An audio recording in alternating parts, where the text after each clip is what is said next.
Man, what would happen if Aaliyah was still alive and her and Beyonce did a versus battle? Nigga, I tell you what would happen. Aaliyah would slaughter, dismantle, annihilate, destroy Beyonce in a versus battle. Aaliyah would spank the living crap out of Beyonce in a versus battle, bro. Like, I'm talking about taking off her belt, giving her the worst whipping ever. She would spank her like an abusive parent. And I know this about to get the beehive pumping their fists, ready to try to punch me through the computer. I can literally hear them buzzing in my head right now. But Aaliyah would smoke Beyonce, smoking on that Beyonce pack.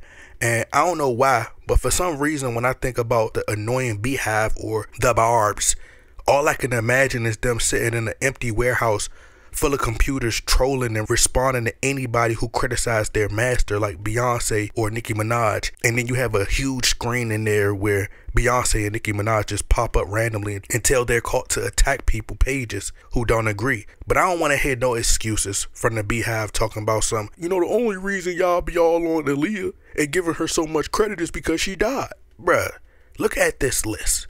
Look at this list that I created and put this into perspective. Now, first, we have to understand that the rules will have to change in this versus battle, bro. A few things will have to happen for this battle to happen, right? One being, they would either have to turn Aaliyah into a hologram, or they could set Aaliyah corpse up on the stage with the mic like they did that rapper from DC, Gunu, whatever his name is. But all jokes aside, the rules will have to change.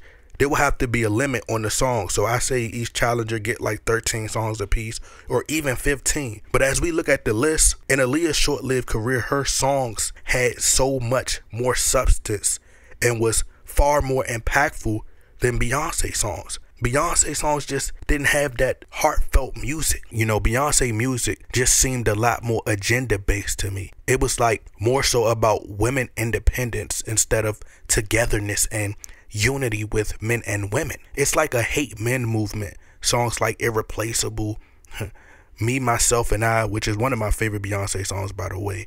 But Single Ladies, Run the World, this kind of eliminates your male audience, right? These are really great party feel-good music to dance to and to vibe to. But at the root of it, what does the real meaning have? What does it do for your life? Aaliyah music, it may have been R&B, but it had soul. It had a lot of soul to it. It had purpose. It had meaning. It's like giving women this dopamine. These women who, deep down hate men, or, some men who may have hurt them psychologically or may have hurt them physically.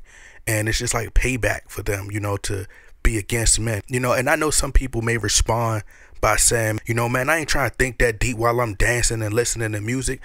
I'm just trying to have fun. I'm just trying to have a good time. But have you ever just thought about how in the 60s and the 70s, when you think about that type of music, when you think about the soul music and Michael Jackson songs, why is it that when they made party music, how is it that if you look at the statistics, they stayed together for a long time? They actually sung about finding true love and peace, being in love with each other, complimenting a woman, and they talked about real life experiences. There was more long-lasting, successful relationships. But if you think about songs today, there are far more songs like Single Ladies and Irreplaceable, and there are more women who are single and depressed who truly want to be in love and be in a relationship, be in a happy relationship. Bro, just think, Aaliyah was literally 22 years old when she passed away. She was so young, and Beyonce, she going on 40, bro. So can you imagine Aaliyah's bag, if she got in her bag, if she stayed around till 40? Like, this list right here is what she accomplished by the age of 22. So can you imagine if she kept going on? Oh my God. No matter how you arrange Beyonce songs on this list, bro, I'm probably missing like a few more hit songs, but honestly, none of them were crazy enough that they would change my opinion, in terms of Beyonce being able to compete with Aaliyah's smash hits, bro. Like, Aaliyah music was just a lot more heartfelt. She had more of a humble human connection with the fans. Her music was pop. It was really good, but it was still motivational. Her greatest hits is a masterpiece, bro. Her music was just so pure and powerful. And with her catalog, it's more so quality over quantity. And I don't want to hear no excuses of, oh, it's two different type of artists. Like, bro, I can't stand when people run with that excuse. Like, bro, do you realize that Kirk Franklin will wash a lot of these rappers in the versus battle, bro? Like, and that nigga made gospel music, you know, but Aaliyah was just talented, bro. And Beyonce was as well. You know, of course, Beyonce is the better singer out of the two, you know, but Aaliyah was just absolutely different, bro. Just different. Aaliyah was innovative. Even young girls, even if you look at the young girls, they want to be like Aaliyah. They dress like her, you know, because of her fashion. You know, she just thought outside of the box. Her outfits was literally like costumes, bro. But if I had to compare it to boxing, Beyonce to me is like Floyd Mayweather.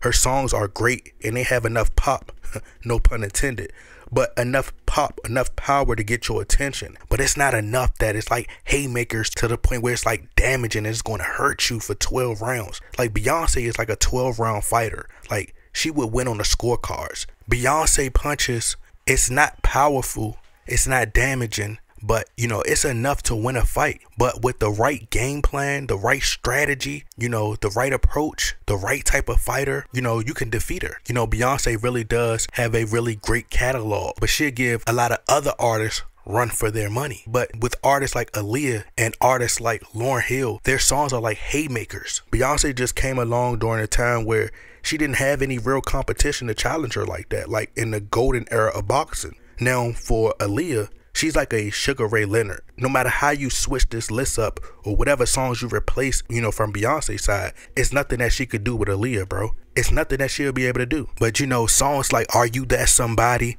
with that baby noise in the background is just something that you will always remember. And it give you nostalgia when you listening to that song and you still repeating it even when the song goes off. I remember being a little kid standing in front of the television, you know, that's my sister and my cousins to be over, and that song come on and we, you know, having a good time dancing in front of the TV. You know, songs like Rock the Boat just give you nostalgia, makes you remember how free we was as kids, you know, outside having fun, playing tag, and the young girls be outside dancing to the song. And then Aaliyah passed away and the video premiered on 106 in Park, the original 106 in Park with AJ when he had dreads and Free. But you know, on that song Rock the Boat, Aaliyah vocals was just so soft, right? It just complemented the beat so well. But with Beyonce songs, bro, like women ain't gonna be like irreplaceable. I remember when that song came out, I put my nigga out that day. That was such a great day, but I still miss him though. Like, nah, like, but could you imagine the crowd's reaction when 1 in a Million drops? Like, bruh, women's hearts would just melt, bruh. Could you imagine how their reaction would be when that At Your Best song comes on, which reminds them a lot of the movie ATL? You know, so if I had to score this battle, I got Aaliyah winning 11 rounds to 2, bro. 11 rounds to 2, it'll be a landslide. But anyway, you know, I got Aaliyah beating Beyonce in a versus battle. Who y'all got? Let me know in the comments. I'm out.